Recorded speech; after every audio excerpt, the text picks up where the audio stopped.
Hai friends,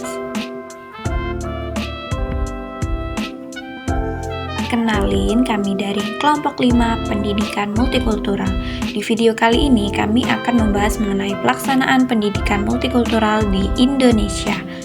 Nah, terdapat 5 poin pembahasan yang akan kami sajikan di video kali ini.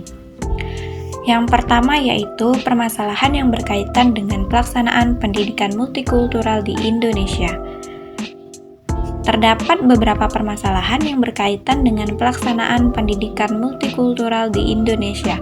Di antaranya yaitu sikap intoleransi terhadap keberagaman SARA, kurang kokohnya nasionalisme, dan fanatisme sempit.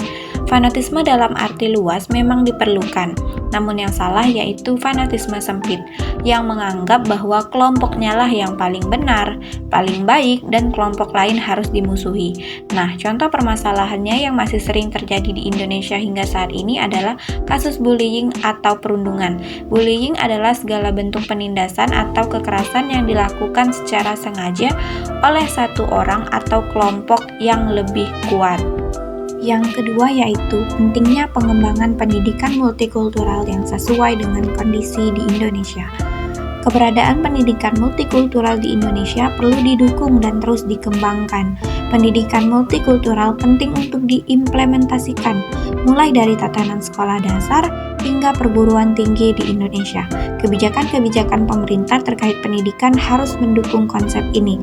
Dengan adanya pendidikan multikultural, peserta didik diharapkan dapat lebih toleransi terhadap perbedaan atau keberagaman yang ada di Indonesia.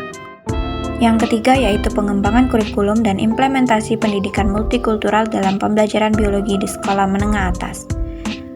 Tidak perlu adanya pengembangan terhadap kurikulum dan implementasi pendidikan multikultural dalam pembelajaran biologi, dikarenakan sekarang Indonesia telah menggunakan kurikulum merdeka.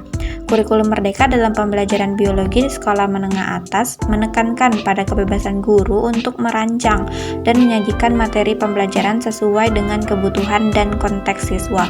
Dalam konteks pendidikan multikultural, pendekatan ini memberikan peluang bagi guru untuk mengintegrasikan berbagai perspektif budaya dalam pembelajaran biologi.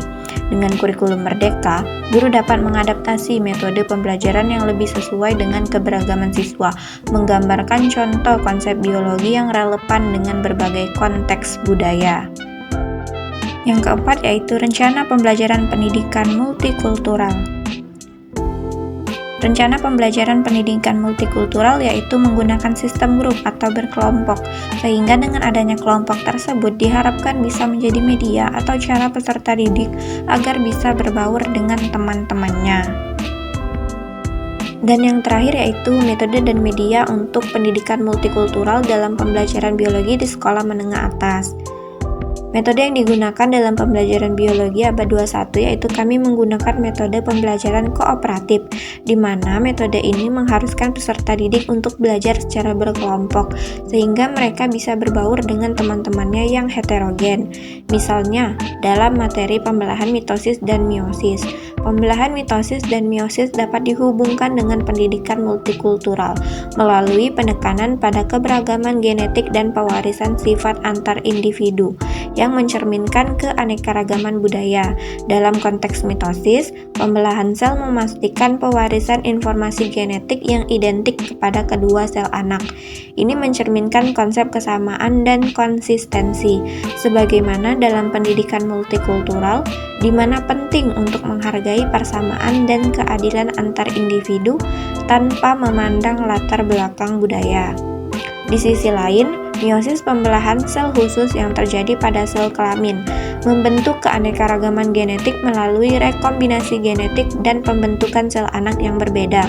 Analoginya, pendidikan multikultural menekankan pentingnya menghormati dan merayakan keberagaman budaya, serta memahami bahwa keberagaman tersebut merupakan kekayaan bagi masyarakat. Dalam konteks ini, meiosis mencerminkan nilai-nilai penghargaan terhadap perbedaan, dan pengakuan bahwa keanekaragaman adalah bagian integral dari kehidupan dan warisan genetik. Melalui analogi ini, pembelahan mitosis dan meiosis dapat digunakan sebagai metode pengajaran yang menarik untuk membahas konsep multikulturalisme dalam konteks biologi, sambil menggambarkan bagaimana keberagaman genetik mencerminkan keindahan dan kompleksitas kehidupan.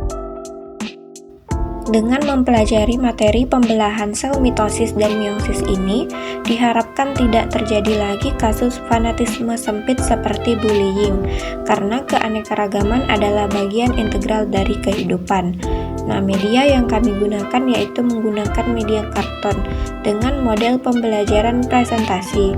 Guru membagi peserta didik menjadi beberapa kelompok belajar, lalu masing-masing kelompok diberikan tugas untuk membuat sebuah tulisan beserta gambar mengenai tahapan-tahapan dari pembelahan mitosis dan meiosis, kemudian mempresentasikannya di kelas. Setelah presentasi selesai, guru akan memberikan kertas berisikan teka-teki silang, lalu siswa menjawab teka-teki silang tersebut secara berkelompok. Nah, pembelajaran yang dilakukan dengan metode dan model ini sangat dirasakan manfaatnya. Di antaranya yaitu adanya interaksi antar siswa yang merangsang mereka untuk bekerja sama, belajar lebih keras untuk memahami materi, menghargai antar teman, bersikap jujur, dan lebih kreatif dalam membuat karya dan presentasi. Nah, bisa teman-teman lihat ini adalah metode dan media pembelajaran yang kami gunakan, yaitu kami menggunakan media karton untuk menggambarkan mengenai tahapan pembelahan mitosis dan meiosis. Kemudian ada teka-teki silang yang akan diisi oleh peserta didik secara berkelompok. Thanks for watching. See you on the next video.